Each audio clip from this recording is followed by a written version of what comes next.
Good evening, everybody, and happy Black History Month. My name is Justin Inukasi. I am the head of retail multi-asset funds at Legal & General Investment Management and the co-founder of Talk About Black. I know from my own experiences and personal conversations that Black History Month is something that evokes lots of mixed feelings that I can understand and relate to. It seems impossible, dare I say, almost insulting, that there's an expectation we can compress Black culture, Black achievements, Black heritage into one single month. Shouldn't this be something that we can do every month, every week, every day if we please? Should it not be ingrained in national culture and the national curriculum? However, as much as I understand and relate to these arguments, I do believe that we can find positives in Black History Month. Too often when we think of Black history, we think of suffering, slavery, colonialism. Contrary to what we often see and we're taught in schools, Black history didn't begin, and it certainly doesn't end there. We should use Black History Month as an opportunity to celebrate achievements and also be reflective of how we all can continue to make a difference and address inequalities across our communities and society.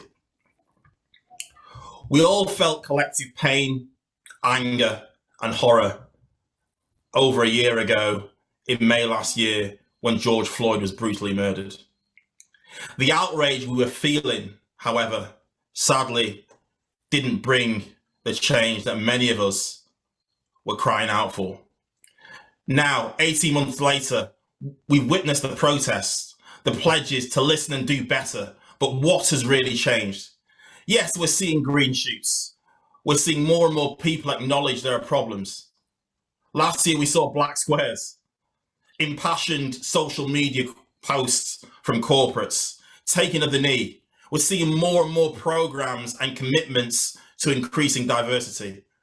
But we should also worry that we're seeing a sense of fatigue. The news agenda has changed, and it seems that many people are now looking to what is the next thing to focus on.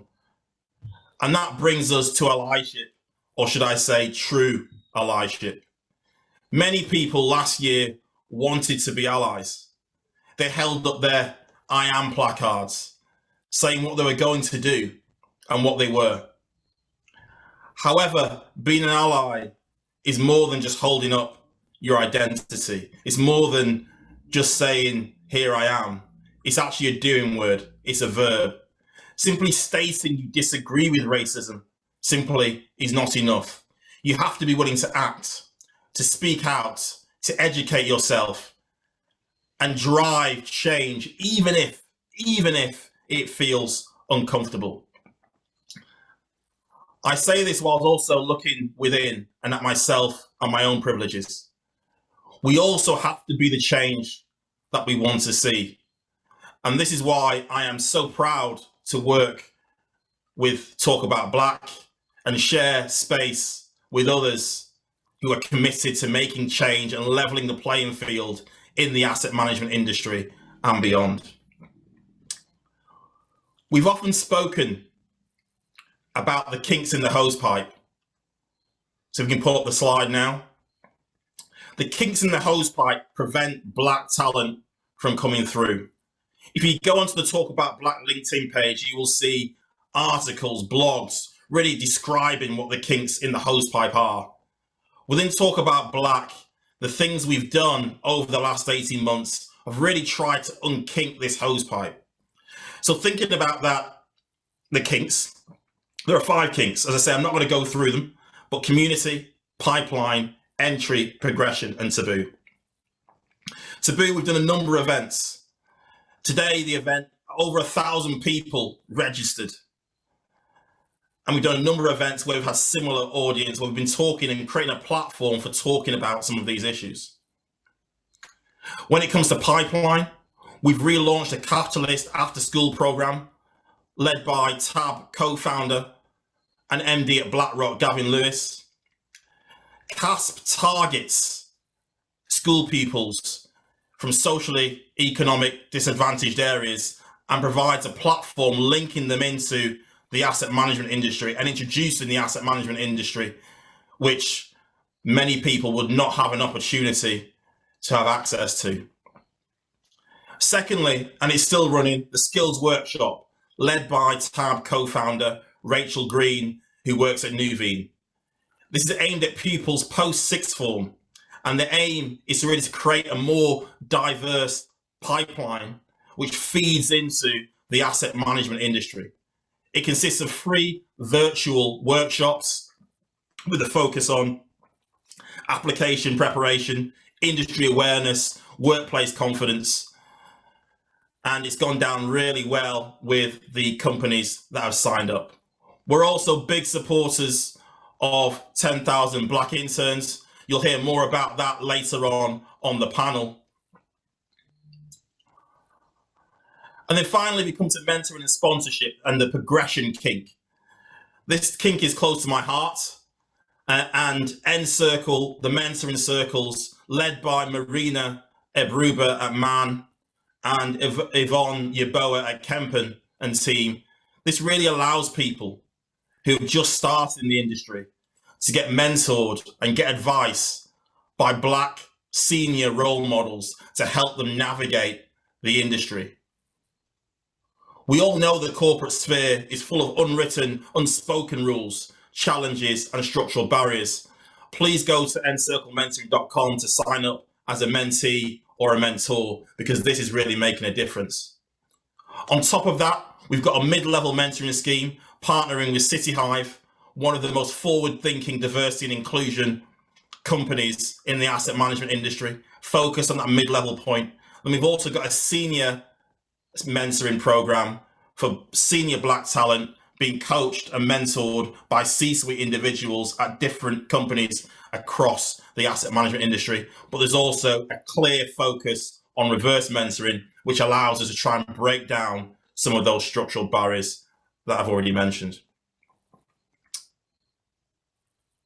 So despite the personal challenges faced and the lack of representation right at the top of our businesses, and some of the negative behavior that we've all witnessed, I'm optimistic about change. And some of the actions you'll hear later have reinforced that optimism. Yes, we can't be naive enough to think there's a silver bullet or there's one simple thing we can do to rectify decades, actually centuries of structural hurdles. However, I do believe that all of us can take action, work together, and play our own role to make a real difference that can benefit all of us. Now, as you know, I can speak all day on this. I'm very passionate about a lot of these topics, but I think it's best to get the event moving. Today, you'll be hearing in reverse order from an esteemed panel of industry experts talking about some of those actions that I mentioned and the results we've seen from those actions. Before that, you'll see and hear a fireside chat Q&A between Clive Myrie and David Olusoga. But first, I would like to introduce Tutu Kamara, Head of Assurance at Elgin, who a few days ago caught up with our Head of Distribution, Sarah Aitken, to talk about what actions the industry has taken over the last 18 months and what Elgin has done. Hello, my name is Tutu Kamara and I head up the assurance function here at Elgin.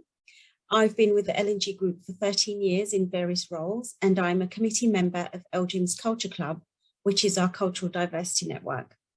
Talk About Black is a movement that's personally important to me, and I'm delighted today to be interviewing Sarah Aitken. She's head of distribution at Elgin, as well as our passionate and dedicated executive sponsor of the Culture Club. Hi, Sarah, welcome, and thank you so much for joining us today. Well, thanks, Tutu, and hi to you and to everyone else watching. I'm really, really delighted to be part of this year's event.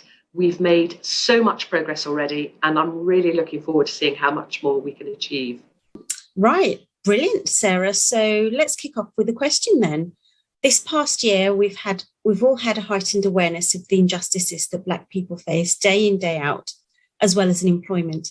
How has Elgin moved the conversation on, and what can we do as an organisation to address the issues? Thanks, Tutu. And sadly, you are absolutely right. Over the past year, we've faced a lot of challenges which go well beyond just the pandemic. I know we've all been shocked by the events that we've witnessed, and it's been a stark reminder of the current reality. I guess it has really fueled our desire to ensure that what we do at Elgin is to create a truly inclusive culture that means equality and fairness for everyone. Okay, Sarah, so what does that actually look like at Elgin? Good question, Tutu. So we're driving hard to make sure that diversity and inclusion are properly embedded across the organisation. This means it's a constant awareness for us. It is genuinely integral to our culture. It's embedded in our objectives, it's in our people strategy, and it's a core plank in our commitment to clients in terms of responsible investing and investment stewardship. So we believe that we have a responsibility to our clients, to our colleagues, and absolutely as well to the world around us, to society as a whole. So I think in the last year, the struggles faced by Black people have really been highlighted. And at Elgin, what we've done is spent a lot of time listening to our colleagues and friends. We've also run events, from reverse mentoring sessions to events in conjunction with our legal and general inclusion team. We've also worked with a diversity project and Talk About Black. The aim has been to educate ourselves and to try to understand the scale and the nuances of these issues. It's great to see, Sarah, that our leadership team is committed to ensuring we make progress through listening. We're lucky enough to have some outstanding role models and allies who are leading the way forward and who care deeply about getting this right. And you've been one of those great allies, Sarah. The Culture Club really benefits from your sponsorship and support. Thank you, Tutu. And yes, I mean, diversity and inclusion is absolutely very important to me and something I have championed for many years. We all have a part to play in society to encourage positive change, and each one of us can make a difference. And I want to make sure that Elgin is a firm where all our staff are proud to work and can genuinely feel valued. It can only be achieved, however, if the message from the very top is conducive to fostering a positive work environment, and if we all feel empowered individually to take the necessary actions. Absolutely. So the key point here is that we've listened to our staff, but what concrete steps has Elgin actually taken? Well, we've implemented a number of measures over the past few years to turn words into action, fundamentally just starting with trying to increase the number of Black people in our industry. This summer, we took part in the 10,000 Black Interns initiative. We hosted 17 interns, which I believe was actually more than any other participating firm, giving them work experience and, of course, exposure to the industry. We've also implemented other measures. For example, we have removed names from CVs because studies have shown that, sad to say, people with ethnic names are often disadvantaged during the first screening process. So, Sarah, it's great that we're increasing the number of Black people in the industry, but what about the difficulties that our existing workforce faces? Right, so listen, important and lasting change comes from the top and with commitment from the top. So we've established a Global Diversity Leadership Council within the wider L&G group, which is staffed by senior management. As I say, real change must be driven from the top. We've hosted firm-wide candid conversations and reverse mentoring sessions so that people can share their experiences and can air any awkward questions that perhaps they couldn't elsewhere. We know, obviously, that measurement is the key to success. So within Elgin, we have redoubled our efforts to gather data on our workforce, both at the recruitment stage and for existing employees. It is an industry-wide challenge. Without data, we can't quantify the issue and we can't demonstrate our progress. But again, at Elgin, we've run a campaign called Count Me In, and this really has resulted in significant improvement in understanding the ethnicity of our workforce. Now, we've run parallel practical sessions, for example, things like how to talk to children about race and personal branding in the workplace, which were hugely successful, drew big audiences, and were really valued by our staff. I know, Sarah, I couldn't believe how many people signed up to how to talk to children about race. It was a fantastic event and something that was obviously on a lot of people's minds. So it's clear we're doing a lot of great things here at LGIM, but we can't do this alone. How are we working with our peers and partners to improve things within the industry? Absolutely right. And there are a number of things we're doing more broadly. So we're members of the Diversity Project, which has lots of wonderful initiatives. And we're taking a leading role within Talk About Black, sponsoring their after-school program, which teaches basic financial literacy to teenagers from underprivileged backgrounds. We also participate in the N Circle mentoring program, which provides monthly mentoring opportunities for new starters across our industry. And we're signed up to the Business in Communities Race at Work Charter, and I know that their very useful recommendations continue to inform many of our initiatives. And they, in fact, have also just appointed our own Justin Onakusi to their board. That's wonderful, Sarah. But clearly, this underrepresentation is not just a challenge for our industry, but also a problem that cuts right across the corporate sphere. How is LGIM seeking to influence this in other industries? Well, this is where we have a role to play as one of the largest asset management firms in the world. So on behalf of our clients, we engage very robustly with the companies in which we invest in order to influence their behaviour. So last year, as an example, we initiated a new campaign that specifically engages FTSE 100 and S&P 500 companies that do not have ethnically diverse directors on the board. In line with the Parker Review, we asked each of these companies to have at least one director from a minority background on their board by the end of 2021. Yeah. And from 2022, we will start voting against the chair of the board or of the nomination committee if there is still no ethnic diversity at board level. Yeah. But I have to say, we also need to recognise that we don't have all of the answers and that we have a long way to go, which means we also need to learn from others and understand what has worked for them and how we can collaborate to make a difference. I absolutely agree, Sarah. We can't do this on our own. However, I'm sure there are many things that we as individuals can do. In your view, what can we as individuals do to help change words into actions? Absolutely, Tutu. Well, we can continue to be allies. We have previously spoken about what this means and the different ways we can make a difference. So what I would say is simply put yourselves in other people's shoes. How would you feel if you were them? Try to learn about the challenges and prejudices faced by colleagues from marginalised groups. Speak up, please, when you see or hear a wrongdoing, and help create safe spaces for members of underrepresented groups. Obviously, we need to make the big organisational changes, but with small everyday actions, each of us can make a massive difference too. Whether you are a manager, a mentor, or simply a colleague or a friend, you can, in your everyday words and deeds, help to make our industry more diverse and inclusive. Thank you so much for your time, Sarah. This has been a really great conversation. I'm heartened by all the progress that we've made so far in turning our words into actions, and I'm inspired to carry on the great work that we've started. There's still so much to do, but with leaders like you in place, I know we can achieve great things. Thank you. And thank you, Tutu and Sarah. That was a really insightful session. Now moving on to the next session, I'm honoured to introduce the host. Representation matters, especially to those who rarely see ourselves reflected in the media. Over the years, just seeing Clive Myrie consistently on our TV screen has been something that many of us have held close to our hearts. He is unsurprisingly an award-winning journalist with an illustrious career. He was born in the north of England, similar to myself, but I do hear a rumour he's a Manchester City fan, so we'll have to let that one slide. And he is someone who's been an inspiration and a huge encouragement to many over the years. Over to you, Clive.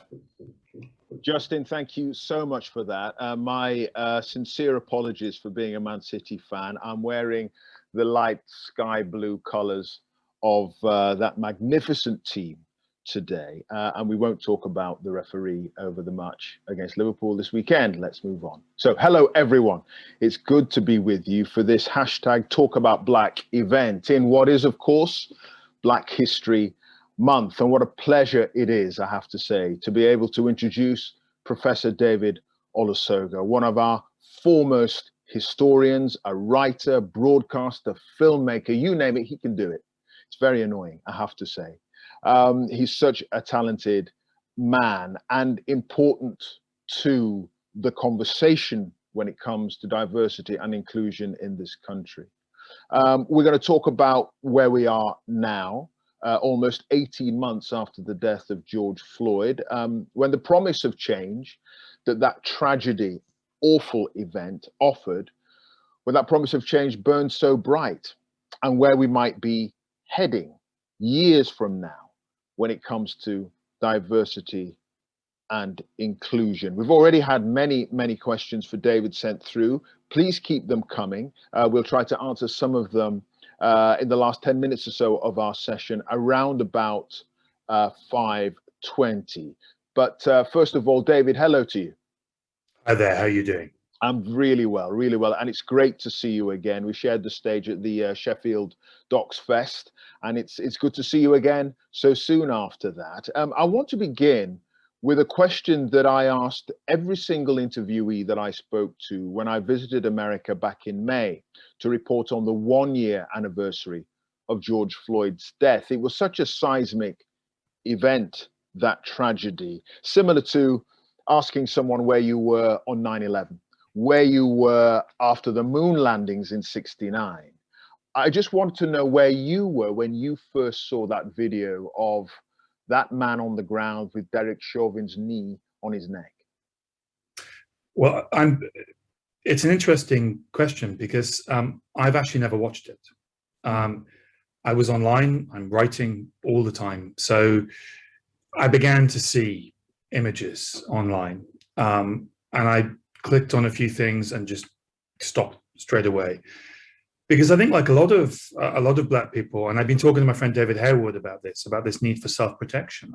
I saw what had happened. I pieced together what had happened with reports that were coming in on social media, and what I decided was that for me, for my kind of emotional health, I needed to sit this one out. Yeah. And the reason for feeling that was because I thought, well, we've seen this before. Nothing's going to be any different. The police officers in charge are either not going to be charged, or they're going to be charged with a lesser offense. And then if it does go to court, there's going to be a technicality, or there's going to be a stand your ground defense or something like that. And I thought, I just can't face seeing a Black man killed or a Black woman killed, as we have so many times before. And even when there's video or evidence, injustice still being the outcome. And so I decided to sit this one out. And what happened was I sort of stuck to that, and I said no to writing about it when I was asked by newspapers, and didn't want to comment about it on TV. And I lasted about a few days. And what was evident after a few days, that this time it might be different, that the wave of revulsion and anger was so much stronger that I realized that I actually had to bite the bullet, and I had to take part in this. Now, I never have sat through those 9 minutes, 48 seconds. I just can't do it. But I have made myself, and in some ways it was impossible not to piece together and see clips and bits and work out the details of what had happened. And I found it was easier to read than it was to watch. Now, I was talking to Ashley Banjo, the dancer with diversity, who's a remarkable figure, who's very political, as you saw from the dance routine. And he, like me, hasn't been able to put his hand in the fire and watch those 9 minutes, 40 whatever it is seconds. So in a strange way, there's been a huge event in all of our lives, but I've never actually, and I don't think I will ever find the strength to watch what happened in that graphic, appalling detail. Sure, and that's really interesting, because I wonder then at what point you realize, not having seen the video, that this could be a tipping point in the way that the world sees race relations and inclusion and equality. I think what happened was there was a certain stridency, a certain level of anger, a level of demand that was followed that event that just felt different. And I'm not quite sure what it was, whether it was the language used or the tone of voice or the scale of protest. There was something about it just felt different. And as I said, my presumption, for the reason that I thought I just can't do this, the reason I thought that was an option to sit it out was because I thought it would just be the same. And it just so obviously, within just a few days, wasn't the same. And so the same editors who'd written to me from newspapers saying, you got to write about this, you got to say something, you have to use your platform. And I said, no, I can't. And I'd given them the same reason. It's about, I tell people all the time, we have to look after ourselves emotionally. As well as think about things politically. I was sort of back on the phone with them 2 days later going, that thing I said I wasn't going to do you still have 1,000 words in the paper? Do you still want someone to come on and speak? I'm not quite sure what it was. It just felt different. And I think part of that, and people will be writing about this for decades, I think part of that was that the pandemic had changed us in a way that we were able to connect with what had happened in a way that was new. I mean, that's really interesting as well, because for me, and I did watch the video, and I saw the outpouring of anger and disgust that there was. What made me feel that this was different was the sight of so many white people on the streets, not just here in the UK, not just in London, Manchester, Birmingham, wherever, but on the streets of America, in Australia, in South Africa, in parts of the Middle East. And I thought, that was fascinating and made me feel, well, Black people have been talking about racism for a long time. We know what the problems are. And racism isn't a Black problem. It's a Black issue, but it's not a Black problem. It's a white problem. And if you see white people demonstrating and marching for change, then maybe something might shift. Yeah, it was really, really striking. And if you look at the photographs of the great marches in the 1960s during the civil rights movement in the United States, if you look at the marches in the UK in the 1980s after the New Cross fire, for example, it's mainly Black people marching for racial justice. This was absolutely profoundly different. And I've speculated about it. And historians are always warned, don't sort of, make guesses about your own time because they'll sound silly in 50 years when someone with all the documents reads it. But, to risk having a guess, I think something happened. It was something to do with the fact that the pandemic turned down the volume on everything else. There was no sport. There was little politics other than how governments were going to deal with the pandemics. The volume on the background murmur of society was turned down. And so I think suddenly the protests and the political views and the language used and the analysis of Black people about race was suddenly audible. It took that volume of everything else to be turned down for the complaints and the protestations of Black people to be audible in a way that they weren't. But there was something which I think we'll struggle to define for many years.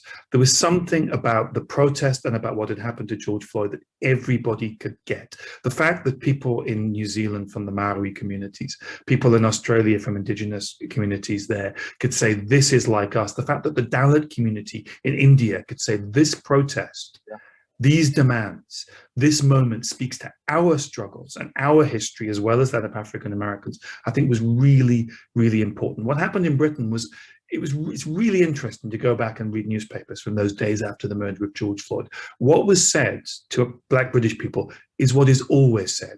Race is an American problem. Why are you importing these American issues? Why are you seeing things through the prism of African American issues? This is irrelevant. This is a false flag. That normally works. That's normally really effective. It didn't work because the universality of what had happened and the power of those demands just knocked over those traditional ways in which Black people have had their arguments and their politicization dismissed in this country. I think the other thing that always used to work is the idea that security and law and order is paramount over everything else. And as a result, if you have 90%, 95, 99% peaceful marches for race equality, and you have 1% of trouble that's caused by agitators or opportunists or whatever, the papers focus on that 1%. And I thought it was interesting, the demonstration that took place through the streets of central London near the Cenotaph and the sort of spray painting and attacks that there were on the statues of Winston Churchill and others down there. that was on the Saturday. The Sunday papers, there was one newspaper that had on the front page the violence, just one, and that was the Mail on Sunday.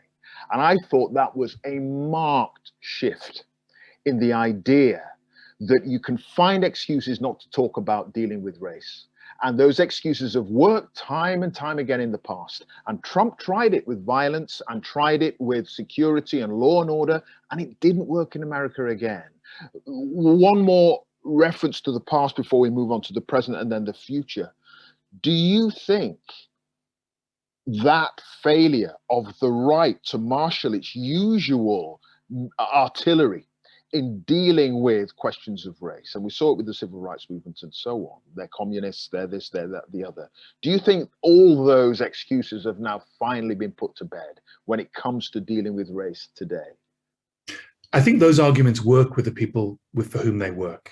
And I think this is an extremely generational issue where there's an enormous divide. As you said, this is entirely normal. Every form of Black protest has been deemed to be illegitimate. Taking the knee today, the Black Power salute in the 60s and 70s. Every Black organization since 1919, when Black American soldiers got back from the trenches of the First World War, every Black organization has been dismissed as Marxist. It's 100%. I'm constantly accused of being a Marxist. I'm afraid I couldn't get through Des Capital when I was studying history. There's a phrase, a joke that 3 people have ever read Des Capital: Marx, who wrote it, Mrs. Marx, who proofread it, and Engel, who paid for it. I can well believe that. These cliches were used about Martin Luther King. There was pictures saying that he was at that depicted him in a Marxist training camp. They really showed him at seminary school. He was about as conservative in many ways. He became more radical. He was a conservative Atlanta, middle class, Christian, highly conventional figure in many ways. These attacks have been universal, and they've normally been really effective. Now I think they work for the people for whom they work, and they don't work with young people, and they don't work with another group, because I think one of the most remarkable things about the past 18 months is not the stuff that gets the headlines, the toppling of statues, the marches through city centers. It's been the amount of reading and engagement. And again, I think here the pandemic played a part. For me, as someone who's a writer, one of the most astonishing sights of last year was the Sunday Times bestseller list right throughout July and August, because there were weeks when half, sometimes the majority of the top 10 books were about race, Black history, how we deal with race. Reni Adeolaja's book, Why I'm Not Talking to White People About Race, that made her the first Black Briton ever to be the top of the Sunday Times bestseller list. Hundreds of thousands of people. And again, I think it's because they had time, because our lives got turned off, and we could engage with things that we might well have been interested in, sympathetic towards, understanding we needed to know more. Suddenly there was the time.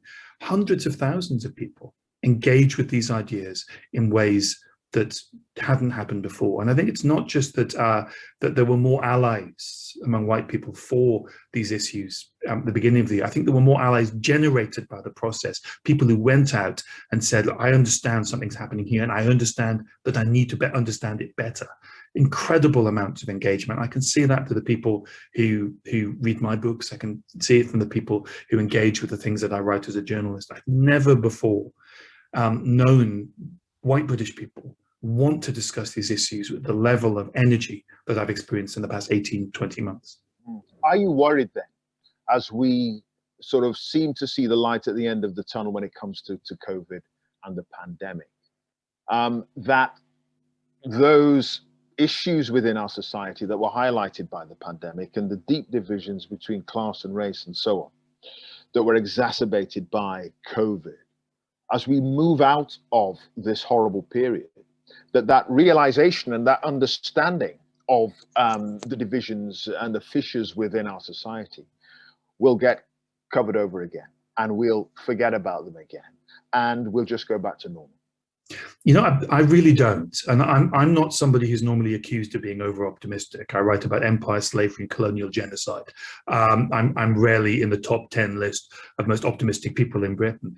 I'm in Manchester at the moment. It's my first day back on campus since the start of the pandemic. And I have had the incredible joy today of walking through the rain, because this is Manchester after all, in a full campus full of young people. And I've just done an event in which we had two, one Black, one Asian, British poets. And, you know, re-engaging with students again has made me realize something which I've long suspected, which is these ideas are not ideas that are held by this generation. These ideas define this generation. It is who they are. They don't just oppose race. They are just, it is who they are to be anti-racist. They are absolutely committed to these ideas. And they see themselves as a generation. I'm not sure my generation saw itself in the way some generations do. I think the 60s generation did, as of having an identity and a generational mission.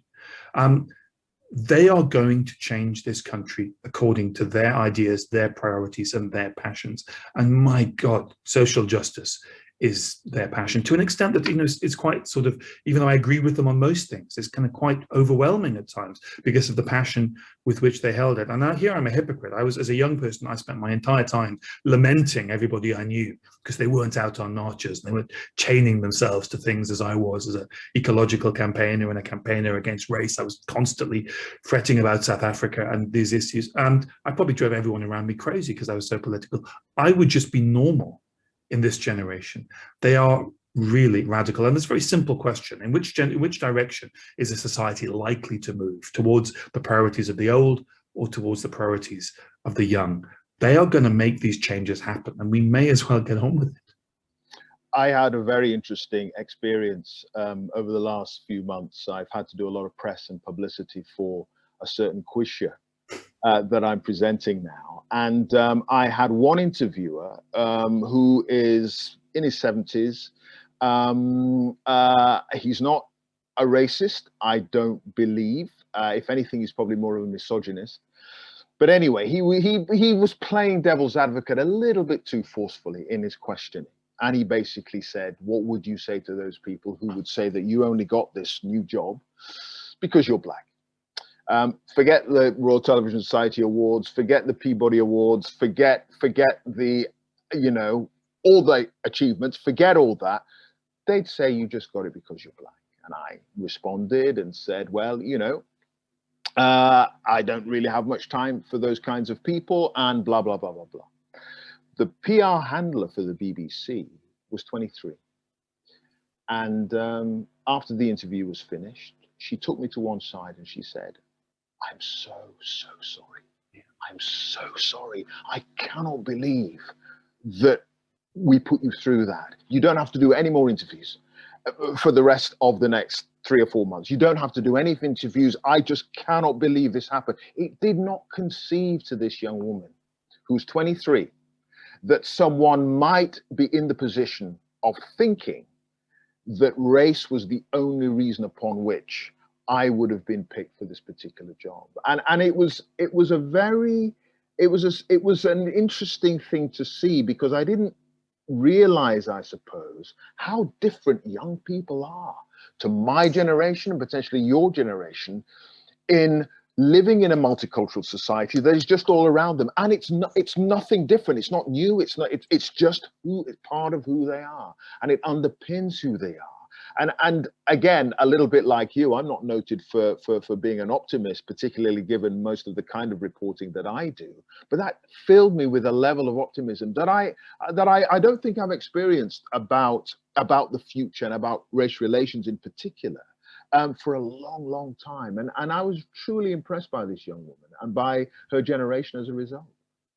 I think there is a failure to understand just how big a generational shift there has been. And I sort of value, I mean, James Baldwin said that he taught at universities not for himself or for the money, but was to be around young people because it was invigorating.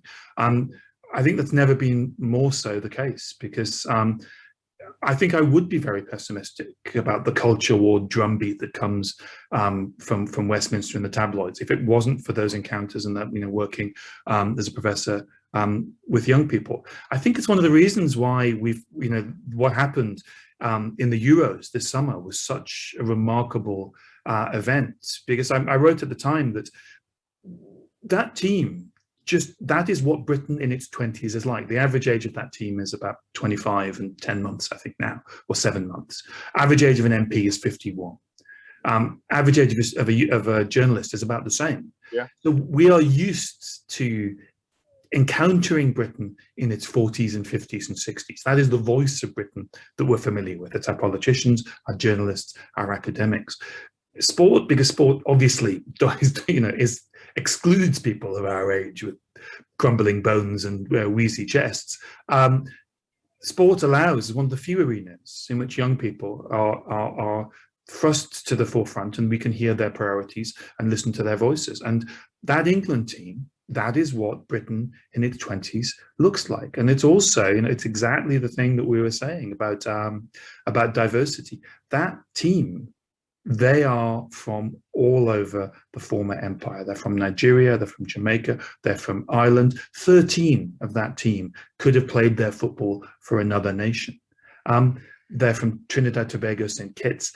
That is what Britain is like. They are, a very large number of them, mixed as well. Their families, their backgrounds is Britain today. They are just a foretaste of the country that we are becoming. If you want to see the future of this country, go to an infant school in London or Birmingham or Bristol or Manchester or Liverpool or Leeds. That is the country that we're going to become, a country that, according to some projections, will be 1/3 minority or mixed by the middle of the next century.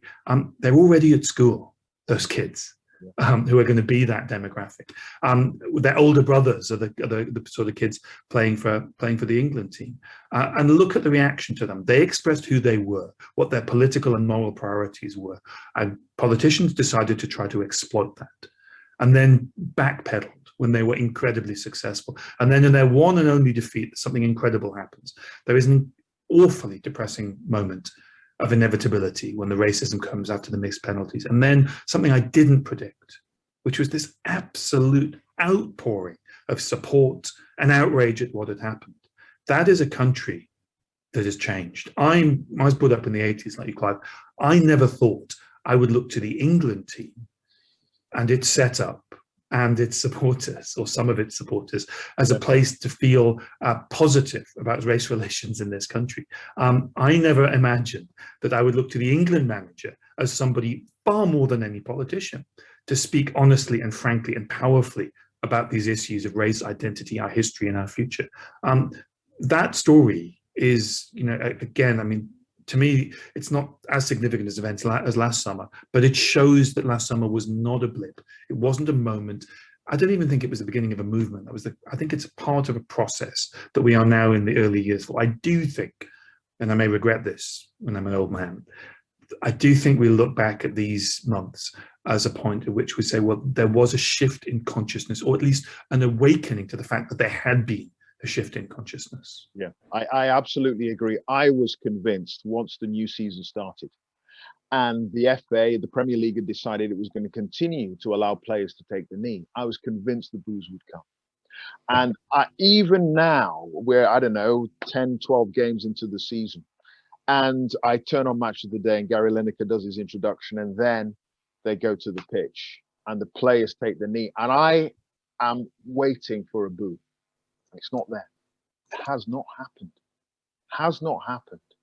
But I think it's interesting that when you point to that, David, and you're in Manchester, you're there with the Conservatives. I'm assuming that's why you've taken today to go back there, because you want to be part of the conference. I strongly doubt that. I didn't get an invite, sadly. Can't imagine why. Are we in a culture war? Are we in the middle of a culture war? Are we seeing the forces of reaction being marshaled against things like taking the knee, which they failed on, but in other avenues?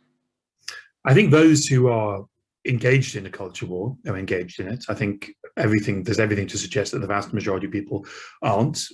There's still a large number of people who don't even know what the phrase means, which I think is incredibly good news, because Twitter is not the world. And people on Twitter tend to be at extremes, and I think it's very easy to imagine that these struggles, these battles, mean more than they really do to most people. However, I do think we're in an incredibly dangerous moment in which institutions are being threatened or under attack. I think what's happened to the National Trust, for example, is absolutely appalling and damaging and dangerous. I think we're in a fight over history. And I think it's really important to discuss this in Black History Month. I think there's two forms of Black history in this country. One is only about contributions. Black airmen in the Second World War, Black sailors at Trafalgar. It's critically important. It's a history that Black people themselves exhumed. Black History Month is an incredible achievement. But there's another form of Black history in addition to that, which is about the history of race. And that's a history that involves white people. That's a history that involves heroes of this country, people whose books we read, people who are remembered only for the good things that they did. And that history is much, much more contested. And we are being channeled down a form of Black history, which is just about contributions, which is unthreatening. It's obviously celebratory, although Black people had to fought for it to be celebrated. But there's a huge resistance to examining things like where the money came from to build those stately homes. Orwell once described Britain as being a sort of like a rich family round the dinner table with a conspiracy of silence as to where all the money came from. And I always think it was a perfect description of Britain. He also described in the same essay as Britain as a country in which a family in which the wrong family members are in charge. Again, spot on, as Orwell often was. But that reluctance to talk about how the history of racism and the financial history of empire and slavery, that's really powerful. And that's where the cultural war line has been drawn. It's not about whether we're going to teach Mary Seacole in school. It's whether we're going to be honest about where people like Edward Colston, what they really did, whether we're going to be honest about not what Cecil Rhodes said, but the murderous actions of his militarized police force.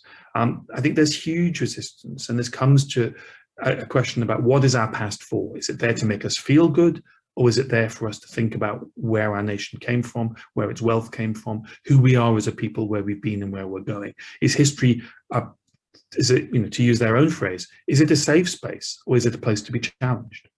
I mean, do you think then, finally, before we go to questions, that Black History Month needs to start tackling those kinds of issues, where the money came from, rather than continue to focus, as it's done brilliantly, on contribution? Well, I think Black History Month has evolved. It's an American import brought to Britain in 1987 in a really modest way. One council in one city, the GLC in London. And in 34 years, it has been made into this national event in the calendar of thousands of companies, corporations, universities, charities, schools. And that's an incredible achievement in and of itself. And we don't often stop enough to realize that is one of Black Britain's great achievements. And it's built on another achievement, which is exhuming this history from the archives. It seems astonishing to me to think that the 492 men and women who got off the Windrush had no idea of most of this history, because the Black Britons we celebrate now, Dido Elizabeth Bell, Ignatius Sancho, Walter Tull, all of those people, they were unknown. They were hidden in the archives. They hadn't been exhumed from the archives. That recovery, that historical salvage of that history is an amazing achievement that we shouldn't underestimate. And Black History Month, which is the propagandization, the spreading of that history, is a second achievement. But we first of all had to make it our own. And it was an American idea, and we brought lots of American content along with the format. I remember going to a school in Bristol many years ago, and they were teaching the Montgomery, Alabama bus boycott, Rosa Parks. But they were in a city, Bristol, that had its own bus boycott inspired by Rosa Parks in 1963, and about a mile away from that school was living Paul Stephenson, who led that bus boycott, who could have come in and talked to those children about the color bar, about Black people not being allowed to get jobs in the city they live in. They didn't know about it. So the first task is we've made it Black British History Month, not Black American History Month. I think the next task is making it less biographical, less about heroes, though they are important, less about contributions, and more about where these ideas, where these stereotypes that still shape our lives, still shape our society, where they came from, how they were spread, who invented them, how they were propagandized throughout our society. And that's a much less pleasant process than learning about these amazing Black Georgians and Black Tudors. but I do think it is necessary. Black History Month is about celebration and contribution, but it's also about the fact that Black history is also the history of the thing Black people have been against, fighting against, struggling against, which is racism. Sure. Okay. Brilliant, David. Thank you so much. Let's go to some questions then. I've got one at the top of the list here, and it looks good. This is from Margaret Isman. She's an investment manager. And the question is, what are some of the waymarks that can be used to measure progress on racial equality in the UK? Well, I think it's about inverting the metrics that we have at the moment. 3 weeks ago, or was it 4 weeks ago, we got the Q4 2020 unemployment figures in this country. Unemployment for white youth was about 10%, and it increased to, I think, 12.4%. Even before the pandemic, young Black people were facing 24.5% unemployment. So more than double white youth employment. In the last months of the year in which Black Lives Matter spread across the world, the year in which we toppled the statue of Edward Colston, the year in which all of this progress was made, in the last months of that year, Black unemployment stood at 41.6%. That means it may well have been the case that in the first quarter of this year, that we're getting on for 1 out of every 2 young Black people could not find employment. We know the statistics about what happens to CVs with names that indicate ethnic minority or religious minority status in this country. We know these failings. I think the metrics are right in front of us. 9 times the rate of being stopped and searched by the police if you're Black and young and male in this country rather than white. Black women dying at 5 times the rate of white women in childbirth or the weeks after. We have the metrics and we need to invert them. I think when it comes to business, I think there's a sort of different set of metrics, which is that I think companies need to ask themselves, what would inclusivity look like? What does the town in which you're based look like? What are the demographics of the baseline? We normalize the abnormal. We get used to the idea that everyone in the boardroom will be white, but everyone in the post room will be Black. We've abnormalized things that should be shocking to us. Sophia Dean, she's a recruitment consultant from Bruin Financial. She says, could there be a better way for firms to partner with recruitment agencies to ensure they're receiving an ethnically diverse shortlist? If so, what would firms like to see from recruitment agencies? I think partnership is an absolutely critical idea, and I think partnerships with recruitment agencies is part of it. And I think there are examples from America where demands for recruitment agencies to do better have led to a shift in recruitment. But I think it's not just with recruitment agencies. Some of the best practice I see, which is often in America, and America is a very strange place. When people say, where's the best country in the world to be Black? I say it's also the worst country, arguably, in the world to be Black. It's the United States. If I was going to set up a Black business, there's nowhere in the world I'd like to be rather than Atlanta, Georgia. It's not a country I'd like to have, a city I'd like to encounter the police in rural Georgia, however. So America is the best and the worst. Some of the best practice I see is engagement and partnership, not just with recruitment agencies, but with local schools and universities. We know in this country, for example, that Black Britons cluster in certain universities, very often London universities. We know that an awful lot of Black students underplay their A-level results and go to universities that require lower grades than the ones that they have. We know where to find these people. And we also know something else. If you're a young Black Londoner growing up in somewhere like Grenfell Tower, going to the sort of school that you went to with the disadvantages that you have, and you get 28 points at A-level, you have done better than the kid from Eton with the same A-level grades. You have showed more industry intellect than they have. We know where these kids are. We know which universities they went to. And what I see in America is real partnerships. Go to Howard University in Atlanta, or Spelman University, the historically Black universities. Look at the companies involved in recruitment in those historically Black universities. Look at the company logos you will see on campus of companies that are there recruiting. Now, we've done this before. London Transport, when it had no Labour in the 1950s, recruited in Barbados, as did the NHS. The Ministry of Health who sent them there recruiting was of the name of Enoch Powell.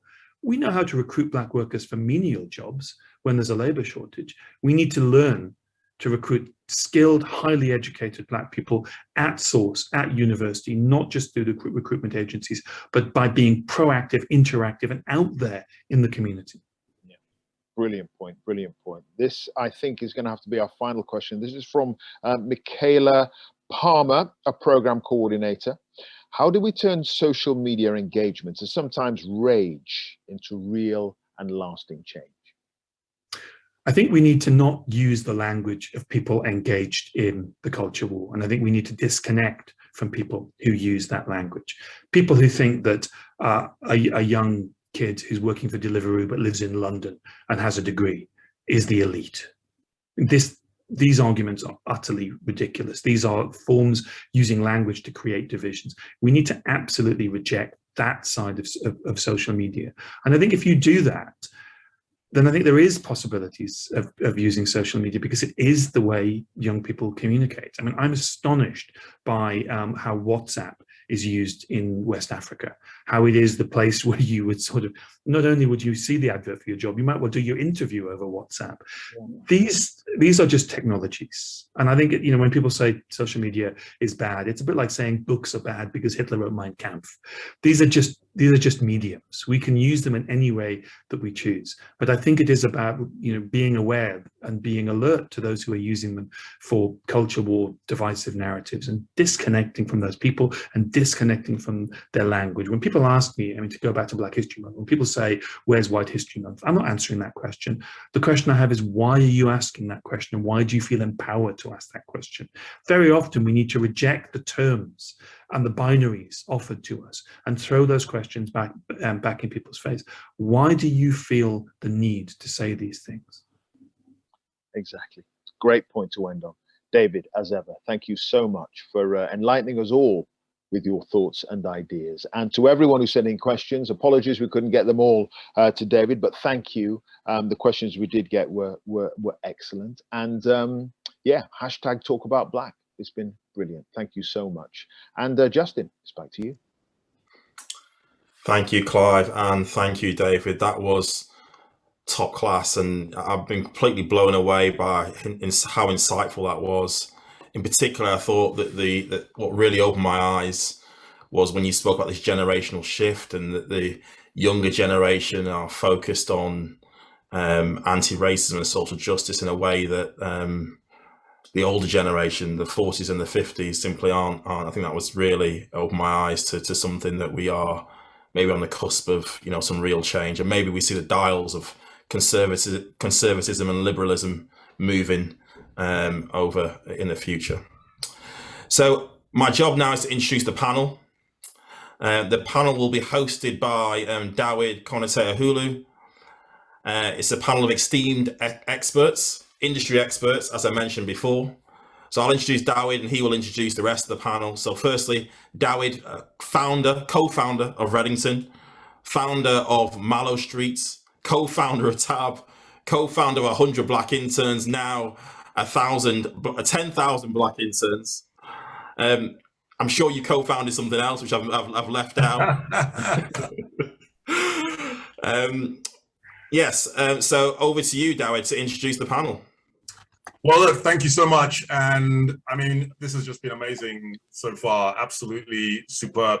I can't wait to get into this session. So we've got a panel, and this, of course, is all about, this entire conversation is about action. And so we've had a fabulous discussion just now with Clive and David. And I'm actually going to come to my panelists and ask them to just give a reflection for 30 seconds on what they've heard. But this is about talking about action, and it's all very well having chat. We can sit around and talk and smoke the pipe and do kumbaya around the campfire, but you've got to change, right? The world has to change. And so we need action. And this is about looking at that and getting under the hood, as they say in the United States, and then figuring out exactly what is going on. So I'm just absolutely delighted that I've got Gavin Lewis. He's managing director at BlackRock. You guys know each other, and you know everyone, but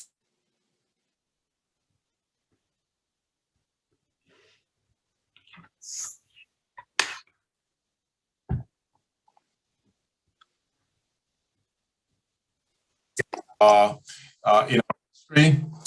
Marissa Hall, co-head of the Thinking Ahead Institute. She was a senior investment consultant. She was crowned Woman of the Year at the Women in Finance Awards in 2020. And Marissa is really a force behind some of the activities that we're seeing, a lot of the change we're seeing, and she's been using her role at WTW Willis Towers Watson to do some pretty incredible things. So we're going to come to Marissa as well. And then Jonathan Sorrell, who is president at Capstone Advisors. He's co-founder of 10,000 Black Interns. If you got financial news yesterday, you'll have read about it, but he's the guy who originally sent a WhatsApp. I got it, Walker Lardy got it, Michael Barrington-Hibbert got it, and the rest, as they say, is history. But Jonathan is really, he's a hero, right? Because this is a white guy who decided to roll up his sleeves and get involved and got stuck in to a race conversation, which frankly, he didn't really have any skin in the game, right? That's the truth of it, but he did. And some incredible things are happening. So I can't wait to talk to you as well, John. So welcome to the panel. I thought I'd just start by just asking you all for your thoughts a little bit on the conversation that we've just had. Gavin, let me start with you. Just 30 seconds maybe on what you just heard between Clive and David. Yeah, thank you, David. And firstly, what an insightful conversation between Clive and David. I guess my two key takeaways would be similar to Justin, just this demographic shift in the importance of race. It hasn't really been on the agenda, certainly of my generation. It's been something that I feel those of us that are active about this have had to put on the agenda. So certainly that demographic shift gives us cause for hope. I think David's really challenged my cynicism, and maybe I need to go and spend some time with younger people. But I think for me, honestly, the key thing for me is, and I realize that we are literally doing this now, but the Black experience is almost defined by struggle. And actually, if we are witnessing this shift, then, and I studied history as well, don't have the accolades that David does, but I studied history. So appreciate that we need to understand and reflect on past accomplishments, but what's always missing is that where are we going? And maybe we just need not Black History Month, maybe Black Future Month. Can we define our own narrative, our own place in the world? Maybe we need to change that aspect. Yeah, absolutely. Thanks for that. Marissa, let me come to you and just ask you, what did you take away from that? Yeah, no, I love that interview, and thanks to David and Clive for that. I think really just changing from the contribution of what Black people do for society to really looking at how Black history and Black future, as you've mentioned, Gavin, how that affects how we live, how it's ingrained in society. We've got a nasty habit here, particularly in the UK, that you're only considered British if you've got something to add. If you're Emma Raducanu, if you're Morfra, if you're Jessinis, if you're Lewis Hamilton, if you're a hero, or even people like us, if you're degreed up and you're an actuary or you've got an accolade. And I think that we've all in our lives have heard, oh, well, you're different, you're special, you're not the same. For me, I've heard, well, your skin color, it's not burnt, it's chocolate brown. There's always that divisive method that people are trying to use. And so I would like to see less of what can we get from people so that they can deserve to be British, that contribution to society, to actually just looking at how Black people have influenced the lives of everyday Britons and how they have been responsible for building many of the foundations that we see. Yeah, absolutely. John, let me just come to you briefly and just ask you, what did you think as you listened to that?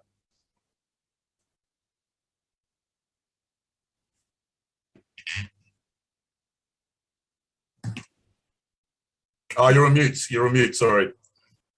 That old. Pretty amateur error at this point. Apologies for that. So thanks very much for having me, first of all.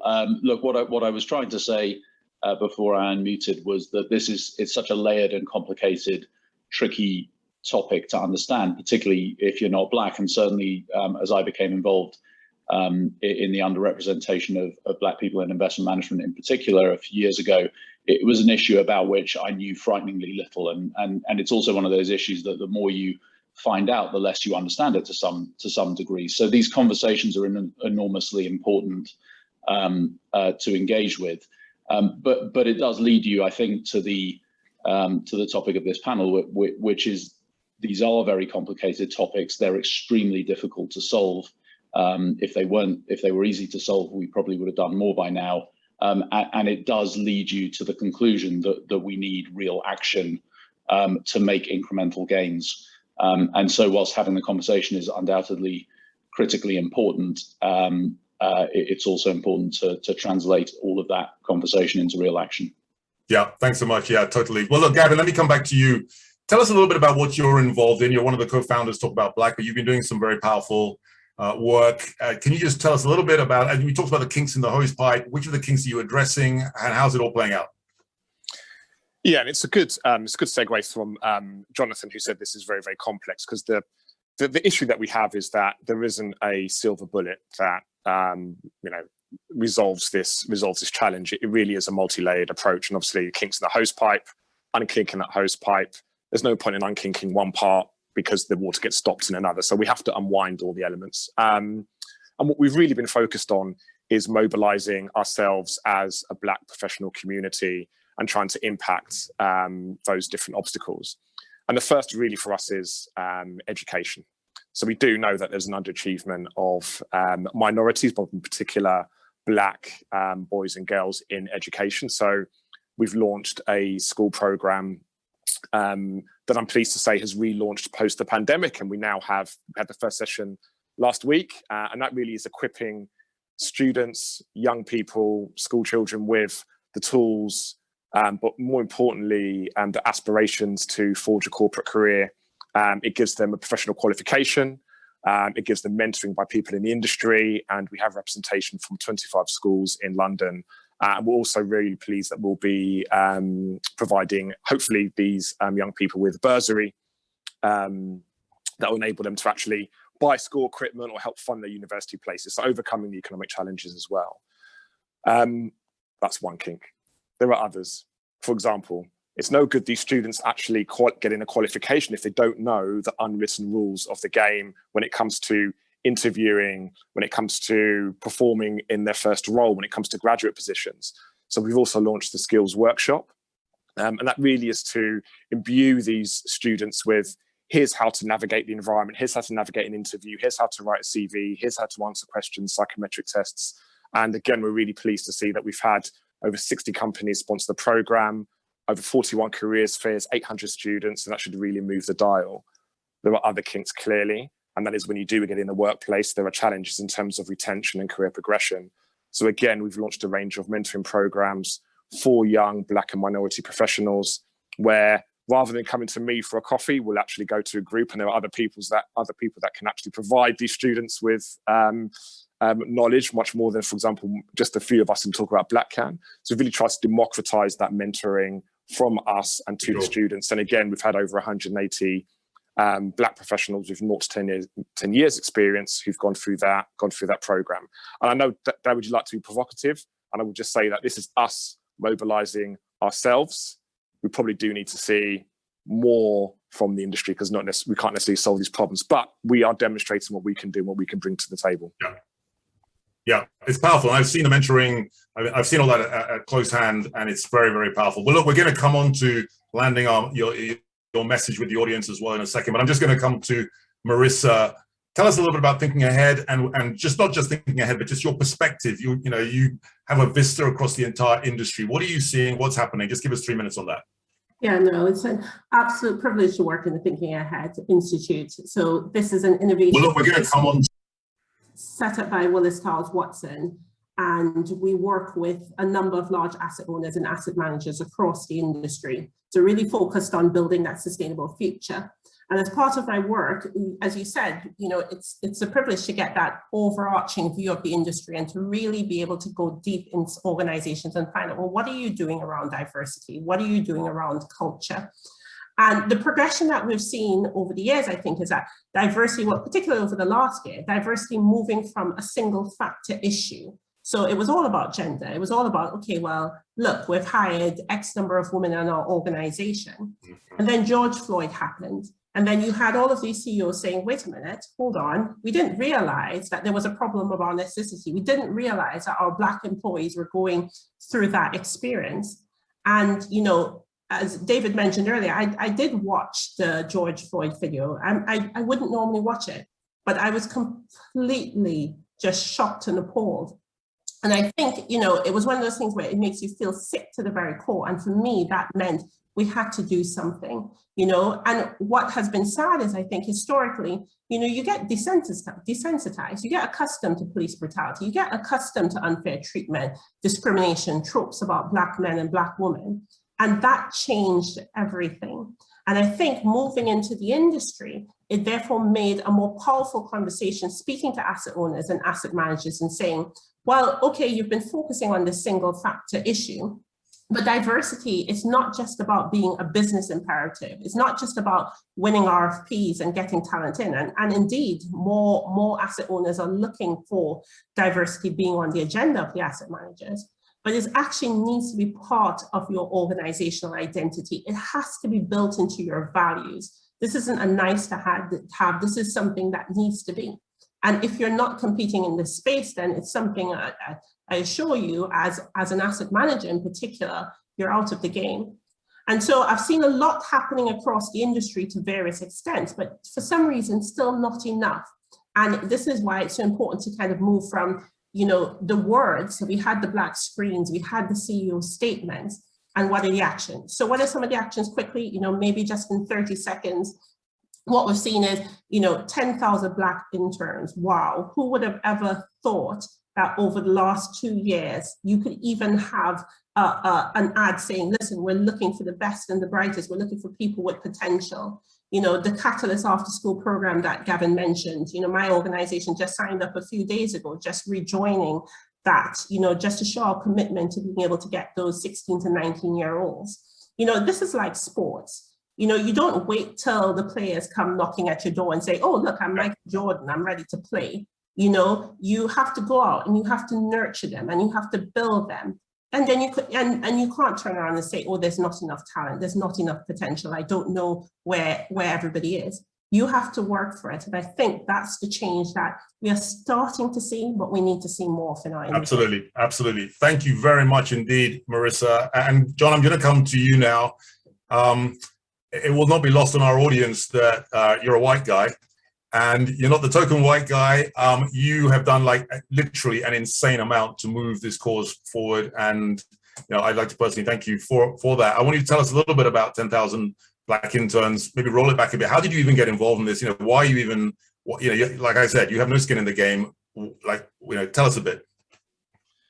Yes, as I mentioned earlier, I used to work at a company called Man Group that many people will be familiar with on this call. When I was at Man, I was responsible as what we called senior sponsor for the Black network. And I got a call from the COO of the group asking me whether I would be senior sponsor of the Black network. And it's the sort of question you can't really say no to, but I can't say that I'd ever really given any thought whatsoever to issues of underrepresentation of Black people up until that point. And I don't mean to say that to sound flippant. I say that as someone who was actually quite involved heavily in diversity initiatives for my whole career. So I turned up at Goldman Sachs in 1998. Everyone was talking about diversity. I'd never actually heard that word before, but it seemed to be terribly important. So I got involved in it. But as Marissa alluded to earlier, you know, it was very focused at that time on gender and later on ethnicity broadly. But the issue, the very specific issue of Black underrepresentation had really been missed as a specific initiative. And really, when I was a Man, two things happened. One is our chairman at the time, Lord Livingston, who'd been a CEO of British Telecom and then a government minister. The first thing he said to me when he walked into my office on his first day, it wasn't good morning, it was, John, where are all the Black people? And we realized that on a floor of 356 people in Riverbank House, there was a grand total of one Black person. And so you realized, actually, you came to realize through involvement in the senior, in the Black network of Man, that there was this terrific underrepresentation of Black talent, which societally is completely unacceptable. But for an industry which prides itself on attracting the best talent, and it's a very people-intensive discipline, not to access that very substantial pool of talent was commercially completely ridiculous as well. So it's really from those two angles that we approached it. And there was a time when we ran a dinner hosted by Ian Livingston at the House of Lords, where we thought it'd be a great idea to invite all the Black portfolio managers in the City of London for a dinner to talk about all these issues. And then we realized there were a grand total at the time of 12 people we could invite who fitted the description of a Black portfolio manager. So anyway, roll the clock forward to the terrible events that we saw last year, the murder of George Floyd. That was really the catalyst for this program. And I really don't think it would have happened without that terrible event. Wal Collada, one of our co-founders, had written a letter to his investors, his clients, saying that historically he had been of the view that as a Black person, you could just get a job, put your head down, work hard, and everything would be okay. I'm paraphrasing, obviously, but that really he realized that a much more proactive approach needed to be taken. And that's what got me thinking one weekend about what we could do about it. And not for one moment, as we've said, would we pretend that a program like 10,000 Black interns would ever address all of the problems, all of the kinks in the hosepipe that lead to this terrible problem of underrepresentation.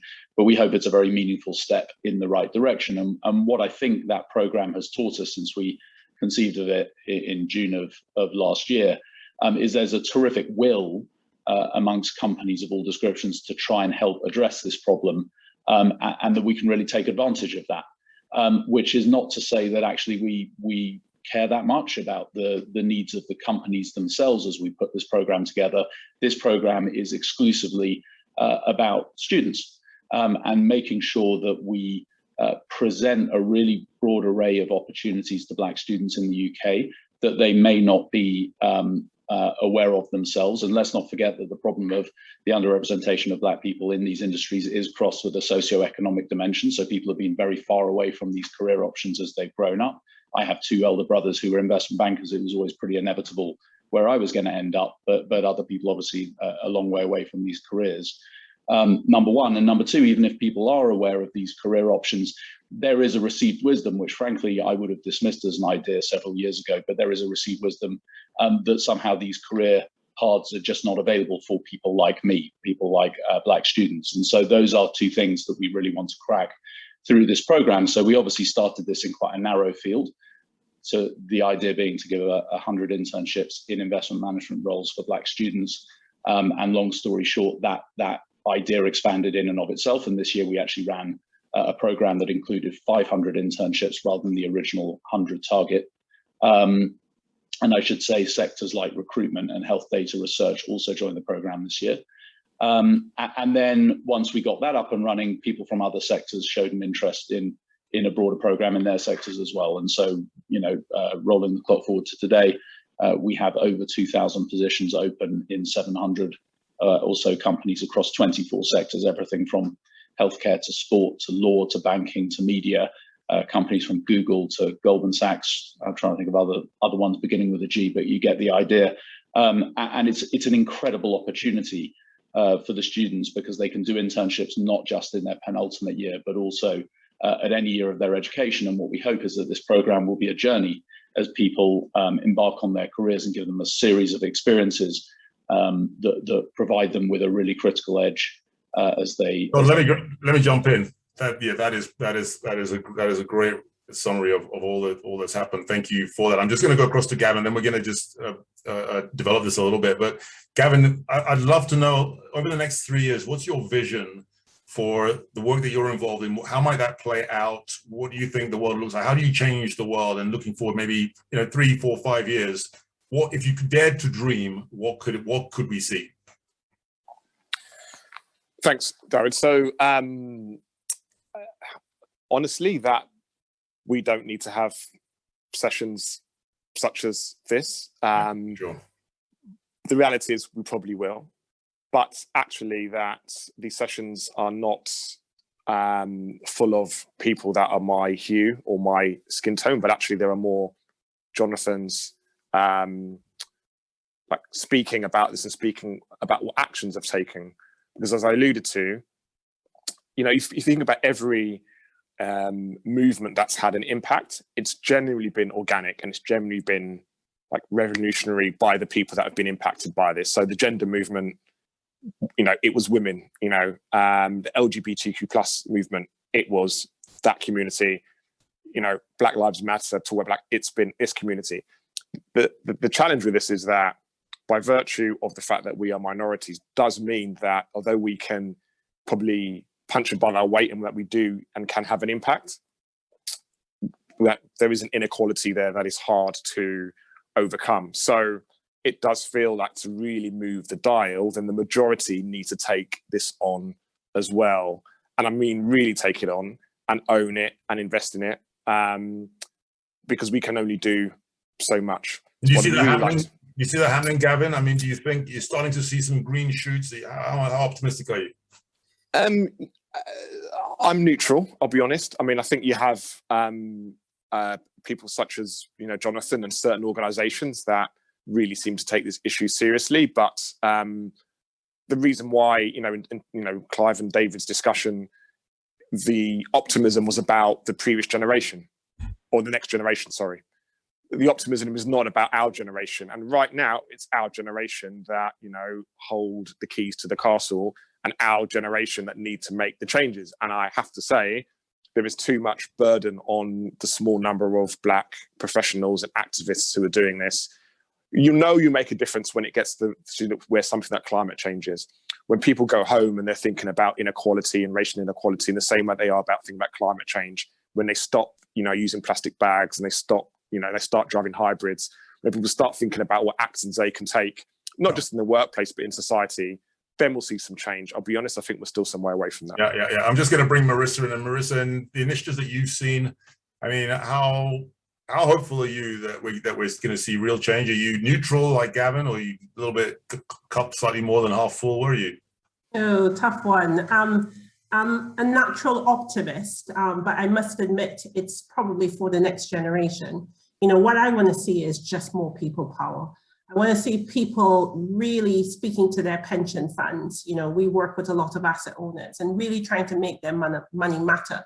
Similar to what we see with the greening of investment, I want to see it when it comes to challenging trustee boards and saying, where is your money going to? How are you promoting the SDGs and thinking about inequality and fairness and workforce participation? Let's talk about your own board. Where is the representation on your board? Are you really bringing that diversity into your decisions? And I want to see young people and all the like, if you like it, using the Instagrams and using the Facebooks and the WhatsApps, probably not last night, but, really trying to get on social media and standing up and being a powerful ally. The reality is that I'm less likely to be in a room where somebody's, discriminating against a Black person. I'm less likely to be in a room where people are, propelling injustices. Actually, somebody who's white, somebody who's not Black is more likely to be in that room. And so where's your voice? Because we've moved from this point where you can't be passive, you can't sit on the sidelines, because actually sitting on the sidelines, you're silently perpetuating racism. And actually, you've got to take a stand. And that's how we stop these things. And that's how we do it with the people in power. We do it with young people who are coming up in the new generations. And we really try and make our dollars and our money and our capital work. Yeah. No, that's powerful. John, let me ask you, it was 100 Black interns. You and I and a few others have watched it grow into 10,000. And by the way, how did it go from 100 to 10,000? It's because we took it from one industry to 20 and from 1 year to 5. So do the maths, 100 times 20 times 5 gives you 10,000. Where do you think this could go? And in terms of bringing about change and real change and moving the needle, moving the dial, as well as I do, that there are 0 Black C-suiters in a FTSE 100 companies. What could the world look like, do you think, 3 to 5 years from now? Well, I think, as Gavin said, I don't think we'll stop having these conversations in 3 to 5 years' time. So what I hope is that the programs like 10,000 Black interns and others will get a lot more Black people into these different sectors, which, by the way, all have the same problems of underrepresentation that investment management does. I don't mean to. Investment management, actually, I think is a very progressive industry, has done an awful lot to be at the vanguard of these sorts of movements. And by the way, has a massive overweight in terms of the firms participating in the 10,000 Black interns program. So it's often seen as a sort of fusty, undynamic industry, but actually I think it's completely the opposite.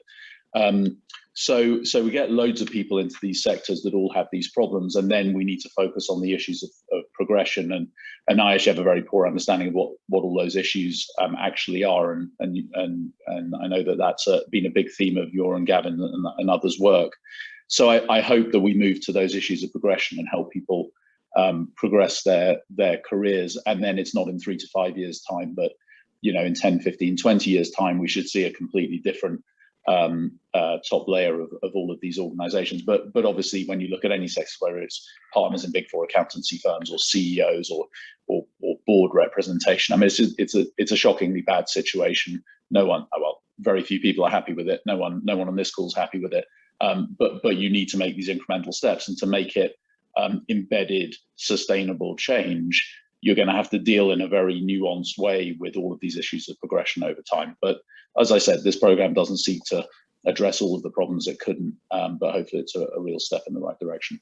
Sure. Let's talk a little bit about messaging, because if you think about this call, I think there were over 1,000 people registered to join. So let's assume we've got upward of 800, maybe 900 people on the call.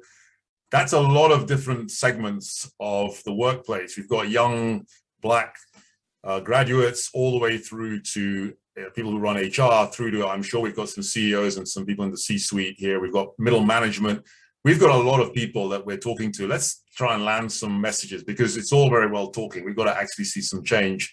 And Gavin, I'm going to come back to you, but if you were landing a message to some of those segments, I mean, talk first perhaps to some of the young Black graduates who are just starting on their career. They're where you were, but they're a whole bunch of years back. They're just starting their, in some degree of trepidation as they come into this big kind of big wide world that we're all in, and we've been in for I've been in for over 3 decades. What would you say to a young Black graduate just coming in and wanting some advice? What would you say? What I would say is what I do say when they ask me these questions, and I would say there's just some sage, advice that I wish I had received. The first thing is just be really, really good at your job. It's just the critical thing. I know it might be obvious, but just be really, really, really good at the best that you can be at your role. Find a support network, because it is a different world. Probably less different than the world that I entered, but still different maybe from where you've come from. But ultimately, know and understand that you have a place in this industry, because there's a slow awakening, there's a slow realization that the industry needs you. It needs you because we are in unprecedented times: geopolitical risk, climate risk, demographic. The era that we're in, the world and our industry has never navigated before, and it needs people like you to help them steer through it. So know that you have a place. I'm very, very honest. I say it won't be easy, but my job and the reason why we do this is to make sure that it's probably slightly easier or less difficult than it was for me. And Gavin, just sticking with you, and we're talking now to the bosses, the head honchos, the guys at the very top. This is the guys who actually run the show, who have the real power. If you had a message or two to give to them, which is like, this is me, Gavin Lewis, I've done, the time that I've done, and I've seen some things in my time. I just want to land this message with you. It's not angry, it's just telling you how it is. What would you say? The first thing is that, acknowledge that we have an issue. Acknowledge that there is a problem. There's a structural issue with race. There's a structural issue with underrepresentation and discrimination. So, let's not pretend that this isn't a factor. Let's not pretend that the businesses can't deal with more than one issue at a time. If we can deal with change in regulation, investment, if we can deal with a multitude of issues, we can think more laterally than just one issue. But critically, don't confine this to just a human resources or D&I initiative. To really move the dial, unpack this and put this at the center of your business objective. What impact does this have on your bottom line? Be it from, as Jonathan said in his experience at Man, as untapped potential, being about your social license to operate. There are a range of things which make this more important than just being a tick box exercise. And if you're CEO, you have the power to change this and really incentivize and mobilize your workforce around this issue. Do that, and I think we'll see some change. Yeah. Let me come to you, Marissa, if I may. Same question, and let's do it the other way around now. If you were giving a message to the people who actually run the place, CEOs, CFOs, the people at the C-suite generally, what message would you land with them? And then let's just, segue down to other people in the organization. I think two messages. One of them actually inspired from your article, which you've recently put out on LinkedIn, David, is just being present and just turning up. As a CEO, relegating your focus on Black employees to, coming to an event or just, not turning up. In fact, these are things that need to be top of your priority list. This isn't just a nice to have, this is something that you need to do. And it means so much to your employees, that moment when you've come and people say, well, actually my CEO cares. I think the first thing to do is turn up and actually show support for your Black employees and not just pay lip service to it. And I think the second thing is, in this market, in the asset management industry, if you want to compete, if you want to show that your firm is international, you need to show that your workforce is diverse. You need to be able to bring in those diversity of ideas. You need to be able to have representation. And so for many in the industry, it's not acceptable to have a panel of all men, similar to the fact that we need to get to the point where it's not acceptable just to have a panel where there are no ethnic minorities. And every time you have a conversation about gender diversity, at the same time, have a conversation about other forms of diversity, and in particular, think about ethnicity. But I think for CEOs, it's really about being present, being engaged, and second of all, recognizing that representation does matter in your business. And you can't just say, well, actually, we've got cognitive diversity if you haven't actually tried to get that wider pool of individuals to be part of your organization. Yeah, thank you very much. And John, let me come to you. And this is in a way a message to your peers, because you were president of Man, one of the biggest hedge funds in the world. You're now president of Capstone Advisors. I mean, you know what it is to be at the very top. You're also part of the system, if you like, and you're someone who decided to do something different and step out and say, I want to make change and help change happen. If you wanted to give a message out to your peers at your level, what might it be? Well, I don't want to replicate what's already been said, so I'm actually going to be unhelpful and turn around the other way, which is to actually encourage people to ask senior management for their help. And I can understand that that's not a very heartening prospect if in the past there's been a lack of engagement, a lack of interest, etc. My hunch is, having engaged with a bunch of senior leaders around the place for the 10,000 Black Interns program, signing up these 700 companies, that there is a huge will to be involved and to help. But don't underestimate how excruciatingly painful and embarrassing it is to actually begin a conversation on this as a middle-aged white man, for example, follically challenged as I am, or a woman as well. It's really hard. My first meeting with the Black Network at Man, I didn't actually know I could say the word black. And the whole conversation was enormously uncomfortable. And they all made it actually extremely easy for me. And that made a massive difference. So again, I don't want to repeat the excellent advice that's been given, but I would say ask for help.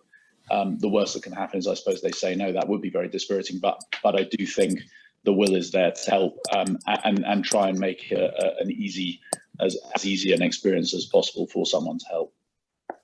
Yeah. I mean, that said, Jonathan, what has it been like for you in terms of, this question, how rewarding has it been? Would you, given your time again, are you like, why did I ever get involved in this? Or has this been actually incredibly rewarding? I don't want to lead the witness or anything, but I mean, how's it been for you? How am I meant to answer that question? No, there have been moments, where it's been very hard to get traction, where names that you really wanted to, you really wanted certain companies to be involved have said no. There's been a certain amount of, hostility to the idea from, in certain quarters, which, I think you can park to one side relatively easily. It's not always pleasant. So no, it's been enormously rewarding, but we are at the start of this, we're 18 months in or whatever it is less, and there's a long way to go. And I think one of the things we've tried to focus on pretty relentlessly is execution, and putting one foot in front of the other as we do this program. And I know how, Gavin's been executing his program. It's very thoughtful in terms of execute.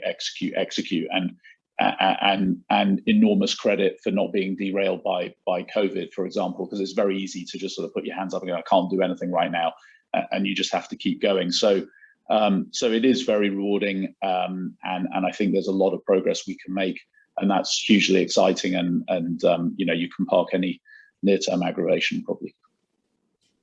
Well, look, I just want to say thank you to all my guests, to Gavin, to Marissa, to Jonathan. You're amazing people doing amazing things. And ladies and gentlemen, if you're watching this and you're thinking, these guys are doing incredible things, well, they are. And it's more about just conversation. It's actually about getting stuff done.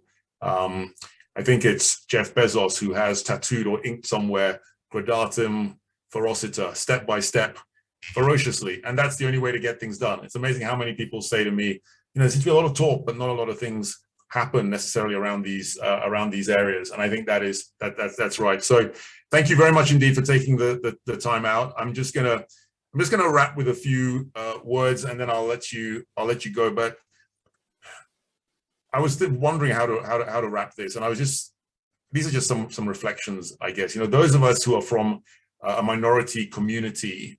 And it's not just about being Black, it's about being from, the LGBTQ community. I was talking to a trans woman last week, Paris Lees. I mean, I was in tears listening to her story. She gets spat at in the street. Her whole life, she's been told that there's something, that she's a freak, that it's just shocking. And it's not just about race, but it's about all the people who don't feel like they're included, like they don't have a seat at the table, like they don't have a slice of the pie. And so, for us in the Black community, it's not like people, just like Marissa was saying now, it's not like people come out and call us names in the street. I mean, that's happened in our time. I've had it. I've been here for, so many years now, like 4 decades, that has happened. But it's not about that. It's the small micro incidents in our career.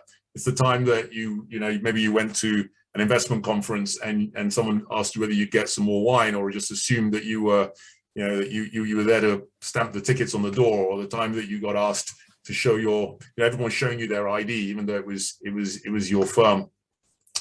Or maybe you just went to buy a pair of shoes, as someone told me, and every time they go in to buy a pair of shoes, someone comes up to them and asks whether you've got their size. It's all those stereotypes. It's that thing about feeling out of place, knowing that in a way, this isn't our tribe. These aren't our people. You wake up in the morning and it's just that extra thing, that question of what am I even doing here? In this firm, in this company, in this organization, and to wonder in a way whether it will ever be different. And I know there are some of you right now watching this, and you're wondering, is it ever actually going to be different from this? Will I ever be able to be promoted to a level above where I am now? And others just somehow seem to sail right on by, and that hurts. That hurts, because you want your seat at the table, you want your slice of the pie. When you see literally like 0 Black people in the C-suite, which is like CEO, CFO, CTO, COO across our 100 FTSE companies, you're entitled to kind of think, is this ever going to be different? Or, for example, 12 Black portfolio managers out of, we think something like 3,000, 12 out of 3,000, not 300, 3,000. That's a bad place to be when you wake up every day and you kind of wonder whether or not it's ever going to be different. And that's why a lot of our community actually just give up and kind of just say, you know what, I'm going to go do something myself. I was talking to someone the other day in the asset management industry, and she just said, I think I might just go and set up a cake making business, because I know I'm great at making cakes, and maybe I'm going to do better there than I am here. But by the same token, change is coming, my friends. Change is without doubt coming. We see allies, we have friends. We've just been hearing about this, and not just from our own community. We have heroes, real life heroes like Jonathan Sorrell. I'm not just blowing smoke. I mean, he is. I know he was up till 2 o'clock one morning sorting through applications from students because we didn't have all the infrastructure in place. He didn't have to do that, right? He didn't have to do that, but he did. And he steps forward and he says, I'm going to get involved. And I think I'm beginning to see CEOs and people in the C-suite generally who are beginning to say, I want to match my words with action. Because I think the fact is we are in a social movement right now. We've seen this movie before. We saw it with Me Too. We saw it with Arab Uprising. We've seen it with Greta Thunberg and climate. We know what a social movement looks like. There's a guy called Clay Shirky who has written a book called Here Comes Everybody. And in it, he talks about what happens when literally everyone comes together. And that's what's happening. We're seeing firm after firm after firm after firm after firm saying, yes, I want to be part of this. Yes, I want to sign up to this. Yes, I want to do this. And it's not just 10,000 Black interns. It's some of the work that Gavin's involved in. It's some of the work that Marissa's involved in. In fact, it's not, you know, there's a lot of us in the community who are seeing white CEOs, candidly, and, you know, and Asian Indian CEOs who are saying, and others who are saying, look, we want to make this right. We want to level up as it were. So I think in a way you can almost sort of say, as I wrap, you can almost sort of say that the last 2 decades have been about the rise of the machine. When I say the machine, I mean this, of course, the iPhone, right? And I think the 13 is coming out now. This is what it's been all about the last 2 decades, changed the game. But this decade, this third decade, is about people. It's about creating firms in which everybody feels like they belong, like they feel included, like they have a seat at the table. They wake up in the morning and they say, yeah, this is it. And if you're a CEO and you happen to be on this and you're watching this, then the fact is, excuse me, it's your responsibility to fix this, candidly. It's not HR's job. I think all too often there's a sense, well, I just tell HR and they can go away and fix it and I can focus on the important stuff like making money. No, my friend, no. It's you, it's on you. This is your gig, it's your company, it's your privilege, it's your responsibility. Therefore, when I was growing up as a kid, my dad used to say, you know, you've got privilege, son. We didn't have any money. We grew up in Ghana. My dad was a doctor. He got $1 a day, but he said, son, you're a privileged guy, right? You live in a family. It's well put together. Go to a good school. You have a responsibility in your life to do the right thing. And it's the same, my friends, with you. Whatever position you're in, when you're in HR or middle management or the CEO, you have a responsibility to fix this along with all the rest of us. This isn't our issue anymore. It's all of us. We're trying to build a world in which it's a better place. People wake up in the morning and say, I want to go to work today. I love these people. They're my tribe. So I'm going to leave you with you because I want to wrap on time. We said we were going to wrap at 6:15. We are on the cusp of change, ladies and gentlemen. The question is, what is your role in this? Because you cannot, it's like Marissa said, you cannot sit on the fence. You're either a part of the problem or you're a part of the solution. There is no middle bit. And if you're not a part of the solution, then I'm afraid you're a part of the problem. And nobody wants to be that. You wouldn't be on this call, actually, if you wanted that. So what's your part in that? And you know, if you want to talk or you want to read some stuff, just get in touch. We'd love to hear from you. We'd love to come talk to you. There's a whole ton of stuff that we can do to help. And like I say, it's not just about race. Please don't take away the message. This is just about Black people and having more Black. It's not. This is about a world in which everybody's included, a world in which everybody feels safe, a world in which everybody feels like this is my place, these are my people. And then when everyone's happy, come to work in the morning and everyone's like, yeah, this is it. Guess what? They do their best work. They're amazing. And your company becomes a better place. But this is, after all, as I said in a blog I wrote recently, this is the S in ESG. It's the social. And it's 6:15. I'm not actually going to hand back to Justin. I think we're done. So I want to thank you all, ladies and gentlemen, for taking your time to sit through this. It's been great. Phenomenal conversation. They've all been great. And I want to thank everybody. Clive and David, I thought, was a fantastic discussion. And thank you all very much indeed. We will see you again soon. Be safe.